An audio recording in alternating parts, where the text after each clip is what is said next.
ਵਾਹਿਗੁਰੂ ਜੀ ਕਾ ਖਾਲਸਾ ਵਾਹਿਗੁਰੂ ਜੀ ਕੀ ਫਤਿਹ। ਇਸ ਐਪੀਸੋਡ ਵਿੱਚ ਅਸੀਂ ਸੁਣਾਂਗੇ ਅਕਾਲ ਪੁਰਖ ਤੱਕ ਪੁੱਜੀਆਂ ਹੋਈਆਂ ਆਤਮਾਵਾਂ ਦੇ ਦਰਸ਼ਨ ਗਿਆਨੀ ਸੰਤ ਸਿੰਘ ਮਸਕੀਨ ਜੀ ਦੀ ਜੀਵਨ ਯਾਤਰਾ ਵਿੱਚੋਂ। ਮੇਰੀ ਚੱਲਦੀ ਜ਼ਿੰਦਗੀ ਵਿੱਚ ਕਈ ਅਜਿਹੇ ਵਿਅਕਤੀ ਵੀ ਮੈਨੂੰ ਮਿਲੇ ਜਿਨ੍ਹਾਂ ਦੇ ਪੁੱਜੀ ਹੋਈ ਅਵਸਥਾ ਵਿੱਚ ਮੈਂ ਦਰਸ਼ਨ ਕੀਤੇ। ਇਹਨਾਂ ਵਿੱਚੋਂ ਦੋ ਸੱਜਣ ਤਾਂ ਮੇਰੇ ਕੋਲ ਕਥਾ ਦੇ ਸਰੋਤੇ ਸਨ। ਇੱਕ ਸੀ ਬੰਬਈ ਵਿੱਚ ਰਹਿਣ ਵਾਲਾ ਟੈਕਸੀ ਡਰਾਈਵਰ। ਉਸਨੇ ਅੰਮ੍ਰਿਤ ਵੇਲੇ ਆਉਣਾ, ਆਸਾ ਜੀ ਦੀ ਵਾਰ ਤੇ ਕਥਾ ਸੁਣ ਕੇ ਆਪਣੇ ਕੰਮ ਤੇ ਚਲੇ ਜਾਣਾ। ਦੂਜੇ ਸਾਲ ਜਦੋਂ ਮੈਂ ਬੰਬਈ ਆਇਆ ਤਾਂ ਉਸ ਗੁਰਦੁਆਰੇ ਵਿੱਚ ਸ਼ਾਮ ਨੂੰ ਸੂਰਜ ਪ੍ਰਕਾਸ਼ ਦੀ ਕਥਾ ਗਿਆਨੀ ਰਾਮ ਸਿੰਘ ਜੀ ਹਜ਼ਾਰੇ ਵਾਲੇ ਕਰਿਆ ਕਰਦੇ ਸਨ। 15-20 ਸੱਜਣਾਂ ਦਾ ਇਕੱਠ ਹੋ ਜਾਂਦਾ ਸੀ। ਉਹਨਾਂ ਨੇ ਇਸ ਤਰ੍ਹਾਂ ਸਤਸੰਗ ਦੀ ਲਹਿਰ ਬਣਾਈ ਹੋਈ ਸੀ। ਮੈਨੂੰ ਮਿਲੇ ਅਤੇ ਕਹਿਣ ਲੱਗੇ ਕਿ ਮਸਕੀਨ ਜੀ, ਉਹ ਨੌਜਵਾਨ ਜਿਹੜਾ ਪਿਛਲੇ ਸਾਲ ਤੁਹਾਡੀ ਕਥਾ ਸੁਣਨ ਰੋਜ਼ਾਨਾ ਆਉਂਦਾ ਸੀ, ਉਹ ਤਾਂ ਸਿਖਰ ਤੇ ਪਹੁੰਚ ਗਿਆ ਹੈ। ਉਸਨੇ ਤਾਂ ਅਧਿਆਤਮ ਮੰਡਲ ਨੂੰ ਛੂਹ ਲਿਆ ਹੈ। ਉਹ ਨੌਜਵਾਨ ਲਗਭਗ 32 ਕੁ ਸਾਲ ਦਾ ਉਮਰ ਦਾ ਹੈ। ਮੈਂ ਉਹਨਾਂ ਨੂੰ ਕਿਹਾ ਕਿ ਫਿਰ ਤਾਂ ਮੈਂ ਉਸ ਨੂੰ ਅਵੱਸ਼ ਹੀ ਦੇਖਣਾ ਚਾਹਾਂਗਾ। ਉਹ ਨੌਜਵਾਨ ਇੱਕ ਨੰਬਰ ਦੀ ਬਿਲਡਿੰਗ ਵਿੱਚ ਰਹਿੰਦਾ ਸੀ। ਗ੍ਰੰਥੀ ਸਿੰਘ ਮੈਨੂੰ ਉਸ ਕੋਲ ਲੈ ਗਏ। ਮੈਂ ਉਸ ਨੂੰ ਜੁੜੀ ਹੋਈ ਅਵਸਥਾ ਵਿੱਚ ਵੇਖ ਕੇ ਹੈਰਾਨ ਰਹਿ ਗਿਆ। ਇੱਕ ਦਿਨ ਉਹੀ ਨੌਜਵਾਨ ਮੇਰੇ ਕੋਲ ਆ ਕੇ ਕਹਿਣ ਲੱਗਾ ਕਿ ਮਸਕੀਨ ਜੀ, ਮੈਂ ਤਾਂ ਕੁਝ ਵੀ ਨਹੀਂ, ਕਿਉਂਕਿ ਤੁਹਾਡਾ ਤਾਂ ਸ਼ੌਂਕ ਹੈ, ਇਸ ਲਈ ਮੈਂ ਤੁਹਾਨੂੰ ਇੱਕ ਹੋਰ ਜੁੜੀ ਹੋਈ ਆਤਮਾ ਦਿਖਾਉਣੀ ਚਾਹੁੰਦਾ ਹਾਂ। ਮੈਂ ਤੁਹਾਨੂੰ ਰਾਤ ਨੂੰ 12 ਵਜੇ ਲੈ ਕੇ ਚੱਲਾਂਗਾ। ਮੈਂ ਕਿਹਾ ਠੀਕ ਹੈ ਅਤੇ ਮੈਂ ਰਾਜ਼ੀ ਹੋ ਗਿਆ। ਰਾਤ ਨੂੰ 12 ਵਜੇ ਮੈਂ ਉਸ ਦੇ ਨਾਲ ਚਲਾ ਗਿਆ। ਉਹ ਮੈਨੂੰ ਵਾਰਡਨ ਰੋਡ ਚਰਚ ਗੇਟ ਦੇ ਨੇੜੇ ਆਪਣੀ ਟੈਕਸੀ ਵਿੱਚ ਲੈ ਗਿਆ। ਸਮੁੰਦਰ ਦੇ ਕੰਢੇ ਬੈਂਚ ਬਣੇ ਹੋਏ ਸਨ। ਮੈਨੂੰ ਇੱਕ ਬੈਂਚ ਤੇ ਉਸਨੇ ਬੈਠਣ ਲਈ ਕਿਹਾ ਅਤੇ ਦੱਸਿਆ ਕਿ ਇੱਥੇ ਲਗਭਗ 1 ਵਜੇ ਇੱਕ ਮੁਸਲਮਾਨ ਜੋ ਦਰਜੀ ਦਾ ਕੰਮ ਕਰਦਾ ਹੈ ਇੱਥੇ ਆਉਂਦਾ ਹੈ। ਉਹ ਮਧਰੇ ਕੱਦ ਦਾ ਹੈ। ਉਸਦੀ ਛੋਟੀ ਜਿਹੀ ਇੱਕ ਟੇਲਰਿੰਗ ਸ਼ਾਪ ਹੈ। ਉਹ 6 ਵਜੇ ਤੱਕ ਸਮਾਧੀ ਵਿੱਚ ਰਹਿੰਦਾ ਹੈ। ਉਹ ਬੰਦਾ ਸੱਚਮੁੱਚ ਹੀ 1 ਵਜੇ ਆਇਆ। 2-4 ਮੁਸਲਮਾਨ ਉਸਦੇ ਦੀਦਾਰ ਲਈ ਪਹਿਲਾਂ ਤੋਂ ਉੱਥੇ ਖੜੇ ਸਨ। ਉਹਨਾਂ ਨੇ ਮੁਸਲਮਾਨੀ ਢੰਗ ਨਾਲ ਉਸ ਨੂੰ ਸਲਾਮ ਕੀਤਾ। ਸਮੁੰਦਰ ਦੇ ਕੰਢੇ ਇੱਕ ਚੌੜੇ ਜਿਹੇ ਪੱਥਰ ਉੱਪਰ ਇੱਕ ਛੋਟਾ ਜਿਹਾ ਪਰਨਾ ਵਿਛਾ ਕੇ ਉਹ ਸੱਜਣ ਬੈਠ ਗਿਆ। ਉਹਨਾਂ ਦੇ ਸਿਰਾਂ ਤੇ ਟੋਪੀਆਂ ਸਨ। ਅਸੀਂ ਲਗਭਗ 2 ਘੰਟੇ ਉੱਥੇ ਬੈਠੇ ਰਹੇ। ਉਸ ਗੁਰਮੁਖ ਸੱਜਣ ਨੇ ਮੈਨੂੰ ਦੱਸਿਆ ਕਿ ਇਹ ਸਵੇਰੇ 6 ਵਜੇ ਤੱਕ ਇਸੇ ਤਰ੍ਹਾਂ ਹੀ ਬੈਠਾ ਰਹੇਗਾ ਅਤੇ ਇਹ ਰੋਜ਼ ਆਉਂਦਾ ਵੀ ਇਸੇ ਸਮੇਂ ਹੈ ਜਦ ਕਿ ਕੋਈ ਨਹੀਂ ਹੁੰਦਾ।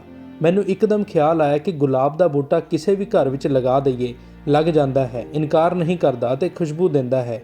ਇਹ ਆਤਮਾ ਵੀ ਰੰਗੀ ਹੋਈ ਤੇ ਪੁੱਜੀ ਹੋਈ ਹੈ।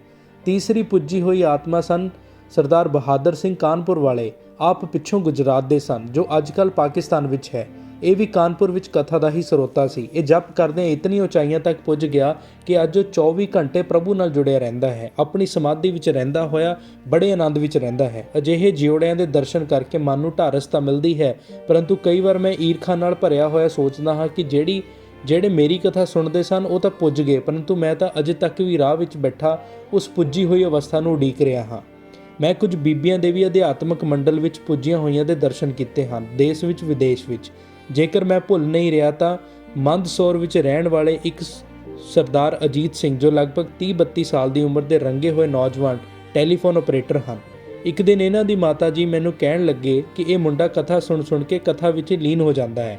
ਕੰਮ ਤੇ ਕਈ ਦਿਨ ਨਹੀਂ ਜਾਂਦਾ, ਪਰੰਤੂ ਇਸ ਦੀ ਗੈਰ ਹਾਜ਼ਰੀ ਵੀ ਨਹੀਂ ਲੱਗਦੀ। ਸਟਾਫ ਦੇ ਸਾਰੇ ਮੈਂਬਰ ਇਸ ਨੂੰ ਵਾਹਿਗੁਰੂ ਸਿੰਘ ਕਹਿ ਕੇ ਬੁਲਾਉਂਦੇ ਹਨ, ਇਸ ਨੂੰ ਅਜੀਤ ਸਿੰਘ ਨਹੀਂ ਬੁਲਾਉਂਦੇ। ਇੱਕ ਦਿਨ ਬੀਬੀ ਜਗੀਰ ਕੌਰ ਦੀ ਦਿਓਰਾਣੀ ਅਤੇ ਦਿਓਰ ਮੇਰੇ ਪਾਸ ਆਏ ਅਤੇ ਕਹਿਣ ਲੱਗੇ ਕਿ ਇੱਥੇ ਦਿੱਲੀ ਵਿੱਚ ਇੱਕ ਸਾਡੀ ਲੜਕੀ ਟੀਚਰ ਹੈ। 28-29 ਸਾਲ ਦੀ ਉਮਰ ਹੈ, ਪਰੰਤੂ ਉਸ ਲਈ ਕੋਈ ਰਿਸ਼ਤਾ ਨਹੀਂ ਮਿਲ ਰਿਹਾ। ਉਹ ਮਸਤਾਨੀ ਤਬੀਅਤ ਦੀ ਹੈ। ਬਾਣੀ ਪੜ੍ਹਦਿਆਂ ਗੁਰਬਾਣੀ ਵਿੱਚ ਹੀ ਲੀਨ ਹੋ ਜਾਂਦੀ ਹੈ। ਸਾਰਾ ਦਿਨ ਮਸਤੀ ਵਿੱਚ ਹੀ ਰਹਿੰਦੀ ਹੈ। ਗੁਰੂ ਭਗਤੀ ਵਿੱਚ ਲੀਨ ਰਹਿੰਦੀ ਹੈ। ਸਕੂਲ ਵਿੱਚ 5-6 ਘੰਟੇ ਪੜ੍ਹਾ ਕੇ ਫਿਰ ਗੁਰੂ ਨਾਲ ਹੀ ਜੁੜੀ ਰਹਿੰਦੀ ਹੈ।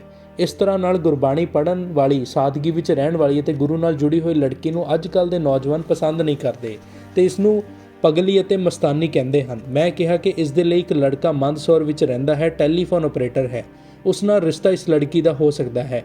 ਅਜੀਤ ਸਿੰਘ ਦੀ ਮਾਤਾ ਜੀ ਨੇ ਮੈਨੂੰ ਕਈ ਵਾਰੀ ਕਿਹਾ ਸੀ ਕਿ ਇਸ ਪਗਲੇ ਨਾਲ ਕਿਹੜੀ ਲੜਕੀ ਸ਼ਾਦੀ ਕਰੇਗੀ, 32 ਸਾਲ ਦਾ ਹੋ ਗਿਆ ਹੈ। ਇਸ ਦੇ ਮਸਤਾਨੇਪਨ ਵੱਲ ਦੇਖ ਕੇ ਕੋਈ ਵੀ ਆਪਣੀ ਲੜਕੀ ਦਾ ਰਿਸ਼ਤਾ ਇਸ ਨਾਲ ਨਹੀਂ ਕਰਦਾ। ਵਾਕਈ ਸੰਤਾਂ ਨੂੰ ਪੂਜਿਆ ਤਾਂ ਜਾ ਸਕਦਾ ਹੈ, ਪਰੰਤੂ ਉਹਨਾਂ ਨਾਲ ਰਿਸ਼ਤਾ ਕੋਈ ਵੀ ਨਹੀਂ ਜੋੜਨਾ ਚਾਹੁੰਦਾ।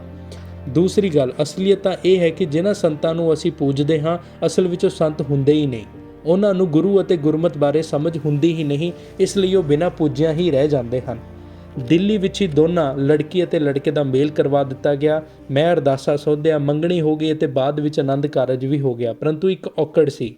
ਲੜਕੀ ਦਿੱਲੀ ਪੜ੍ਹਾਉਂਦੀ ਸੀ ਅਤੇ ਲੜਕਾ ਮੰਦਸੌਰ ਵਿੱਚ ਟੈਲੀਫੋਨ ਆਪਰੇਟਰ ਸੀ। ਮੈਂ ਸਰਦਾਰ ਸੁਰਜੀਤ ਸਿੰਘ ਜੀ ਬਰਨਾਲਾ, ਜੋ ਉਹਨਾਂ ਦਿਨਾਂ ਵਿੱਚ ਕ੍ਰਿਸ਼ੀ ਮੰਤਰੀ ਸੈਂਟਰਲ ਗੌਰਮੈਂਟ ਵਿੱਚ ਸਨ, ਉਹਨਾਂ ਨੂੰ ਫੋਨ ਕੀਤਾ ਅਤੇ ਇੱਕ ਦਸਤੀ ਚਿੱਠੀ ਵੀ ਦਿੱਤੀ ਕਿ ਇਸ ਟੈਲੀਫੋਨ ਆਪਰੇਟਰ ਦਾ ਦਿੱਲੀ ਵਿੱਚ ਕਿਧਰੇ ਤਬਾਦਲਾ ਕਰਵਾ ਦਿਓ। ਇਹ ਨੌਜਵਾਨ ਬੜਾ ਗੁਰਮੁਖ ਹੈ, ਇਸ ਤਰ੍ਹਾਂ ਦੋਵੇਂ ਪਤੀ ਪਤਨੀ ਇਕੱਠੇ ਰਹਿ ਸਕਣਗੇ। ਖੈਰ ਉਹਨਾਂ ਦੇ ਸਹਿਯੋਗ ਨਾਲ ਇਹ ਕਾਰਜ ਸਿਰੇ ਚੜ੍ਹ ਗਿਆ ਅਤੇ ਮੈਂ ਸਰਦਾਰ ਬਰਨਾਲਾ ਜੀ ਦਾ ਧੰਨਵਾਦ ਕੀਤਾ। ਉਦੋਂ ਦੇ ਦੋਵੇਂ ਜੀ ਦਿੱਲੀ ਵਿੱਚ ਰਹਿ ਰਹੇ ਹਨ। ਮੈਨੂੰ ਬੜੀ ਖੁਸ਼ੀ ਹੁੰਦੀ ਹੈ ਉਹਨਾਂ ਨੂੰ ਵੇਖ ਕੇ। ਦੋਵੇਂ ਹੀ ਰੰਗੇ ਰਹਿੰਦੇ ਹਨ। ਜਿੱਥੇ ਵੀ ਵਿਸ਼ੇਸ਼ ਗੁਰਮਤਿ ਸਮਾਗਮ ਹੋਵੇ ਉੱਥੇ ਦੋਵੇਂ ਮਿਲ ਕੇ ਸੇਵਾ ਕਰਦੇ ਹਨ।